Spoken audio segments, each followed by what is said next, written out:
انسان اگر عبادت کرتا ہے تو وہ اللہ سے جڑتا ہے، اگر وہ خدمت کرتا ہے تو وہ اللہ کے بندوں سے جڑتا ہے۔ ہر مسلمان انسان ہوتا ہے، ہر انسان مسلمان نہیں ہوتا۔ بہت شکریہ آپ کا کہ آپ نے ہماری بات لوگوں تک پہنچانے کا آپ ذریعہ بن رہے ہیں۔ حضرت جی میں 70 شیطانوں سے تو لڑ گیا، لیکن آگے ان شیطانوں کی ماں آ گئی اور میرا صدقہ وہیں کا وہیں رہ گیا۔ دیکھیں جب سے یہ مفتی گوگل حافظہ اللہ آیا ہے اور مولانا چیٹ جی پی ٹی دامت برکاتہم آئی ہے نا، اس حساب سے کام خراب ہو گیا۔ دیکھیں قرآن مجید میں فَاسْأَلُوا أَهْلَ الذِّكْرِ إِن كُنتُمْ لَا تَعْلَمُونَ، سوال کرو اہل علم سے اگر نہیں جانتے ہو تو۔ علماء تو بیٹھے ہیں بتانے کے لیے، ابھی بھی تمام جہان والوں کے لیے تھے تو ان کی کتاب بھی جہان والوں کے لیے تھی۔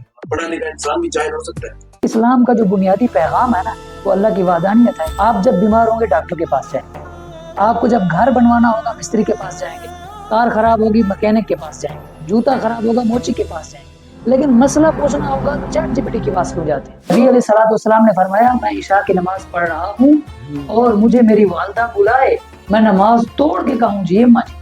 عبادت کی قضا ہے، خدمت کی قضا ہے۔ بالکل بالکل، ہم عبادت بعد میں کر سکتے ہیں لیکن خدمت اولی درجہ۔ آپ کے پاس ایک چراغ ہے، اسی موم بتی سے آپ دوسری موم بتیاں یعنی چراغ جلائیں تو اسی موم بتی میں فرق تھوڑی پڑے گا۔ روشنی میں کمی نہیں ہے۔ اگر آپ لوگوں پر خرچ کریں گے نا معاشرے سے اندھیرا ختم ہوگا۔ تو یہ جب تعلیمات اس کے پاس پہنچی ہے، رسول اللہ صلی اللہ علیہ وسلم کے اخلاق و افعال و اقوال پہنچے ہیں، لیکن پھر عمل نہیں کر رہا تو پڑھا لکھا جاہل نہیں کہلائے گا۔ وَهُوَ مَعَكُمْ أَيْنَمَا كُنْتُمْ، جہاں کہیں بھی تم ہو، وَاللَّهُ بِمَا تَعْمَلُونَ بَصِيرٌ، اللہ تعالیٰ ہر وہ کام دیکھ رہے ہیں جو تم کرتے ہو۔ حقیقت یہ ہے کہ میں صحابہ اکرام کے اگر آپ کو واقعات سناؤں نا وقت ختم ہو جائے گا۔ آج کل ڈیجیٹل دور ہے نا، پیسہ کمانے کے لیے تو لوگ کچھ بھی کر رہے ہیں۔ ایک ہی پیغام ہے کہ جو نبی علیہ السلام دے کر گئے کہ بھئی اسی قرآن کو تھام لو، اسی قرآن کو ہی تھام لو، یہی سیدھا راستہ ہے۔ ہماری ایپیسوڈ کے گیسٹ خطیب مدرسہ جنت الفردوس حضرت مولانا اسد اللہ سلیمانی صاحب ہمارے اس پروگرام میں تشریف لائے، ہمیں محظوظ کیا، بہت ساری نئی باتیں ہمیں سیکھنے کو ملیں۔ اسلام کی اصل سیکھ کیا ہے وہ ایک عالم جانتا ہے، ایک عالم کے ساتھ ہی ڈسکشن کر کے ہم یہ بتا سکتے ہیں کہ اسلام ایکچوئل میں ہے کیا۔ ان سے بات کر کے بہت مزہ آیا، بہت ڈیپ کنورسیشن رہی ہماری، اسلام کے متعلق بیسک کوسچنز بھی ہوئے، بہت سارے مسائل پر بھی ڈسکس کی گئی۔ انشاءاللہ آڈینس بھی اس سے فائدہ اٹھائیں گے۔ اینڈ ہمارے چینل کو لائک کریں، سبسکرائب کریں اور بیل آئیکن کو پریس کریں تاکہ آنے والی نئی ویڈیوز کے لیے آپ کو جو ہے وہ نوٹیفیکیشن ملتے رہیں۔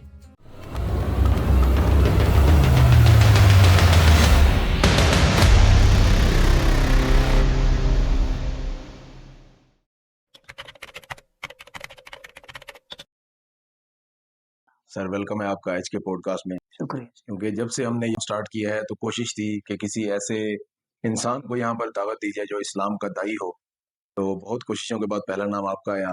پہلے سر اپنے بارے میں کچھ بتائیے کہ آپ نے کہاں سے تعلیم حاصل کی اور آج کل کہاں سے خدمات سر انجام دے رہے ہیں آپ؟ بسم اللہ الرحمن الرحیم، احمد و صلی علی رسول اللہ۔ دیکھیں جی بچپن کی جو تعلیم ہے نا، حفظ یار خان مدرسہ جنت الفردوس کے اندر، اور بقیہ جو کتابوں کا سلسلہ ہے عالمی کورس کا، تو وہ میں نے دارالعلوم صادقآباد میں 6 سال پڑھے ہیں پہلے، اور آخری 4 سال میں نے جامعہ شمس العلوم میں تعلیم حاصل کی۔ تو اس کے بعد میری دستار بندی ہو گئی۔ اس کے بعد میری ادھر تاج گڑھ میں ہی جام ہے، میں نے سن 2010 میں ادھر تعلیم حاصل کی تھی، ماشاءاللہ، تو اس کے بعد ادھر ہی جگہ بن گئی۔ صحیح۔ پھر ابھی ادھر ہی خطابت بھی ہے، پھر ادھر تدریس بھی ہے، سب کچھ ادھر ہی ہے۔ آپ کا یہ جو تعلیمی سفر ہے کتنے عرصے پر معمور ہے؟ تعلیمی سفر پر تو عرصہ ہو گیا ہے، کیونکہ بچپن سے ہی یہی تعلیم حاصل کر رہے ہیں۔ ماشاءاللہ، قرآن مجید پہ کچھ وقت لگا، پھر ساتھ میں تھوڑا سا اسکول بھی پڑھا، تو باقی یہ جو درجہ کتب ہے اس کے لیے کل ہمیں 10 سال لگے درجہ کتب مکمل کرتے ہوئے، عالمی کورس مکمل کرتے ہوئے۔ ماشاءاللہ۔ جی جی ہم ایک نالج بیس انٹینشن کے ساتھ شروعات کریں گے۔ جی ہم کوشش کریں گے کہ ایک طالب علم ہونے کی حیثیت سے میں آپ سے بہت کچھ سیکھنا بھی چاہوں۔ تو جب بھی ریلیجیس ٹاپک پر کوئی بھی بات ہوتی ہے یا ہم یوں کہہ لیں دینی کوئی بھی مسئلے پر بات کی جاتی ہے تو ایک ٹینشن سا ماحول رہتا ہے کہ کہیں کوئی ہم سے غلطی نہ ہو جائے۔ میں آپ سے یہ پوچھنا چاہوں گا کہ اگر ہمیں دین کی اشاعت کرنی ہو، دین کو پھیلانا ہو، ایک بچہ جو کہ ابھی شروعاتی دور میں ہے، 4-5 سال اس کی عمر ہے، وہ کچھ نہیں جانتا دین کے بارے میں، وہ اگر آپ سے دین کے بارے میں کوئی سوال کرتا ہے تو شروعات کہاں سے کریں گے آپ؟ بڑا اچھا سوال ہے۔ دیکھیں شروعات پہلے تو میں آپ کو ایک مشورہ دوں گا، اس مشورے کے بعد میں آپ کو بات بتاؤں گا کہ بچے کی شروعات کہاں سے کرنی چاہیے۔ سب سے پہلی اہم بات جو ہے وہ یہ ہے کہ والدین اور اساتذہ اپنے اوپر فوکس رکھیں کہ جو کچھ وہ کریں گے بچہ بھی انہی کا عکاس ہوگا. جی بالکل. اسی لیے کہتے ہیں کہ بچہ ایک ٹیپ ریکارڈر ہے جو اس میں فیڈ ہو گیا اب اس نے وہی چلانا ہے. ہاں بالکل. اسی وجہ سے والدین کو چاہیے کہ وہ بھی نماز روزہ زکوٰۃ اسی وجہ سے یہ چیزیں مکمل کرتے رہیں, اللہ رب العزت کے احکامات کو بجا لاتے رہیں تاکہ بچہ بھی انہی کے احکام پر چلتا جی رہے. بالکل. وہ کہا گیا نا بچے کو خالی کاغذ سے تشبیہ دی گئی ہے, جو آپ اس پر لکھیں گے وہ آگے جا کر آپ کو پڑھ کر ضرور سنائے گا. ہاں بالکل, یہی میں کہتا ہوں, یہ ایک مشورہ تھا. جی اور دوسری بات یہ ہے کہ میں اصل اپنے جواب کی طرف آتا ہوں. دیکھیں, سب سے پہلے جو بچے کو سکھلانا چاہیے وہ اللہ کی معرفت ہے. جی اللہ کی معرفت کا مطلب یہ ہے کہ بھائی اس کو بتلانا چاہیے کہ اللہ ایک ہے, اس کے سوا نہ کوئی معبود ہے, نہ اس کے سوا نہ کوئی خالق ہے, نہ مالک ہے. جی بالکل. مشکل کشا بھی وہی, حاجت روا بھی وہی, اور نفع نقصان کا مالک بھی وہی ہے. کوئی شک مدد مانگنی ہے تو صرف اللہ سے. صرف اللہ سے. یہ چیز بچے کے ذہن میں ہمیں بٹھانی ہے بچپن سے. یہ تعلیم ہے, 4-5 سال تک سیکھنے کا عمل چلتا رہے گا. چلتا رہے گا. اور یہ جو اللہ کی وحدانیت کے بارے میں بات ہے نا, یہ تو بندہ قیامت تک ہی اپنے بچوں کو, اپنی اولادوں کو اس کے بارے میں تعلیم دیتا رہے. جی بالکل. دوسری بات یہ ہے کہ رسول اللہ صلی اللہ علیہ وسلم کی سیرت کے بارے میں بتلانا چاہیے کہ نبی اکرم صلی اللہ علیہ وسلم کا چال چلن کیسا تھا, اٹھنا بیٹھنا کیسا تھا, پڑوسیوں کے ساتھ ان کے حقوق کیسے تھے, سب کچھ وہ بتلانا چاہیے نبی علیہ الصلوۃ والسلام کا. اور تیسرے نمبر پر بچے کے اندر سلام کی عادت ڈالنی چاہیے. جب بچہ گھر میں آئے تو کہے السلام علیکم, اور جب آپ کے کوئی مہمان بیٹھے ہوں ان سے بھی جا کے سلام لے, کیونکہ حدیث پاک میں آتا ہے افشوا السلام, سلام کو پھیلاؤ. تو اس وجہ سے سلام کو پھیلانا چاہیے. جی جی بالکل. تو اس کے بعد بچے کو چھوٹے چھوٹے اذکار سکھانے چاہیے. مطلب الحمدللہ, اللہ اکبر بچہ یہ بولے. جی. اور اس کے بعد والدین کی عزت, اور خود والد اپنے والد کی یعنی بچے کے دادا کی عزت کرے گا تو بچہ اپنے باپ کی عزت کرے گا. تو اس وجہ سے اس کو سکھلانا چاہیے. سب آخری جو سب سے اہم بات ہے وہ یہ ہے کہ بچے کے اندر نماز کی عادت ڈالنی چاہیے. نماز کی عادت کا یہ مطلب ہے کہ بچہ جب چھوٹا ہوتا ہے تو لوگ کہتے ہیں ابھی تو بچہ ہے, اس کو مسجد میں لے کر جائیں گے تو کیا کرے گا, تو اس کو مسجد میں لے جائیں. ہاں, یہ فیوچر ہے ہمارا. اس وجہ سے تو حضور علیہ الصلوۃ والسلام فرماتے ہیں 7 سال کی عمر میں بچے کو نماز کی تلقین کرو. جی بالکل. اور جب وہ بچہ 10 سال کو پہنچ جائے تو ڈانٹ ٹپٹ کر کے اس کو نماز پڑھواؤ, اور حتیٰ کہ ہلکی پھلکی سزا بھی دو اس کو. تو اس وجہ سے بچے کے اندر نماز کی عادت. والدین آج کل بچوں کو جو ٹی وی وغیرہ کی لت میں لگا دیتے ہیں, موبائل فون کے اوپر لگا دیتے ہیں, تو بچہ کارٹونز کو اپنا رول ماڈل سمجھ رہا ہے.